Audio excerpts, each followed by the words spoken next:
문제 12번. 무작위로 나열된 숫자들 중에서 최대값과 최소값을 찾는 프로그램입니다. 동작 과정. 깃발을 클릭하면 무작위로 서로 다른 10개의 숫자가 생성돼 리스트에서 저장됩니다. 최대값과 최소값을 찾아 고양이가 말합니다. 그리고 프로그램이 종료가 되네요. A 변수. 남 리스트에 있는 값을 비교하기 위한 변수입니다. max 변수. 최대값을 찾아 저장한 변수입니다. min 변수. 최소값을 찾아 저장한 변수입니다. num 리스트. 무작위의 숫자 10개가 입력된 리스트입니다. 코딩 스프라이트는 고양이 스프라이트죠. 상호 설명. 검색일 추가 블록은 최대값과 최소값을 찾기 위해 두 개의 반복문으로 이루어진 스크립트입니다. 지시사항이 검색이 추가 블록. 하나의 반복문을 이용해 검색일 추가 블록과 같은 결과를 얻을 수 있도록 검색이 추가 블록 스크립트를 완성시키시오. 검색이 추가 블록이 완성되면 검색일 추가 블록은 삭제하세요. 유의사항. 검색일 추가 블록들의 블록을 이용하세요. 이것도 전환 문제네요. 이 검색일 추가 블록에 있는 것들을 사용하고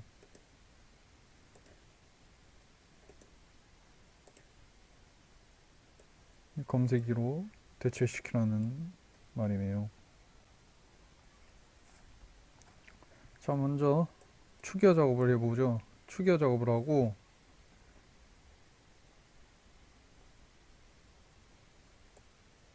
그리고 계속 이 숫자에 있는 값까지 마지막까지 계속 계산을 해야 되죠.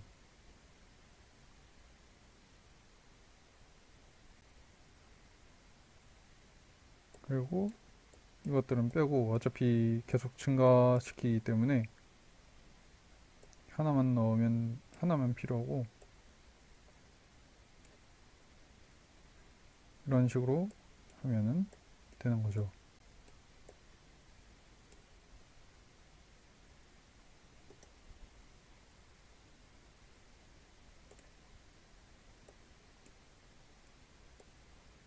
왜냐면은 이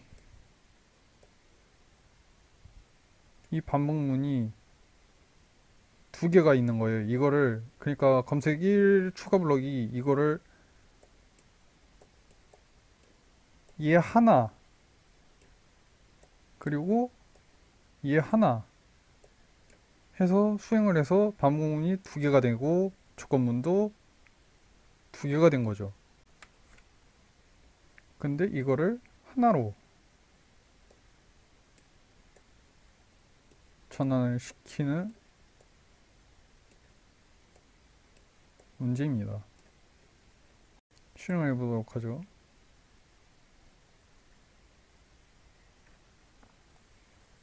최대값은 90, 최소값은 15.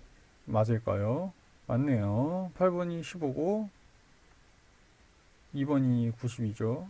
큰 값이 없잖아요. 이것보다. 최소값 14, 최대값 96. 네. 드디어 마지막 문제 13번.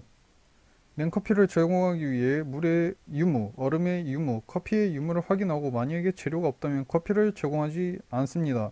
그러나 손님이 얼음 없는 커피를 마시는 경우가 있어서 얼음이 없더라도 물과 커피가 있으면 커피를 제공해야 합니다. 동작 과정. 시작을 클릭하면 얼음 없는 커피를 마실 건지 묻습니다. 물의 유무를 확인하고 얼음의 유무를 확인하고 커피의 유무를 확인합니다. 그리고 고양이가 냉커피 제공이 가능한지 불가능한지 판단하여 말하고 프로그램이 종료가 됩니다. 커피의 유무에 대한 값을 저장하고 있는 변수입니다. 얼음, 아이스. 얼음의 유무에 대한 값을 저장하고 있는 변수입니다. 아이스2. 얼음이 들어간 커피를 마실 건지에 대한 입력을 저장한 변수입니다. 워터. 물의 유무에 대한 값을 저장하고 있는 변수입니다. n 체크리스트의 값을 가져오기 위한 변수 체크리스트 얼음의 유무에 따라 커피 제공 가능 여부를 확인하기 위한 리스트입니다. 물, 얼음, 커피 순서로 입력되어 있습니다. 스톡 물, 얼음, 커피 순서로 재고의 유무에 대한 값을 가지고 있는 리스트입니다. y는 재고가 있는 것이고 n은 재고가 없는 것입니다. 코딩 스프라이트 고양이 상황 설명 재고의 추가 블록은 물, 얼음, 커피 재료의 유무를 모두 체크하고 있습니다. 그러나 얼음 없는 커피를 원하는 경우가 있으므로 얼음의 재고를 확인하는 스크립트를 별도로 만드는 것이 효과적입니다. 지상 얼음 추가 블록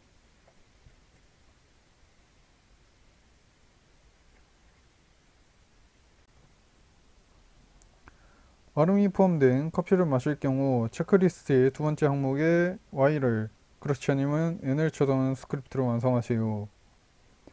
확인 2 추가 블럭이 완성되면 확인 1 추가 블럭을 확인 2 추가 블럭으로 수정하시오. 유의사항 스크립트명에 주어진 블럭만 사용하세요. 이죠. 얼음 포함 추가 블럭이죠. 일단 참이랑 거짓 판단 먼저 넣으시고 이 얼음이 있으면은 참으로 바꾸고 아니면 거짓으로 바꾸게 되는 거죠. 그리고 이제 확인이 추가 블럭이 완성됐으니까 확인이 추가 블럭 확인 1 추가 블럭을 확인 2 추가 블럭으로 바꿔줘야 되죠. 얘를 이렇게 바꿔주는 것이 됩니다.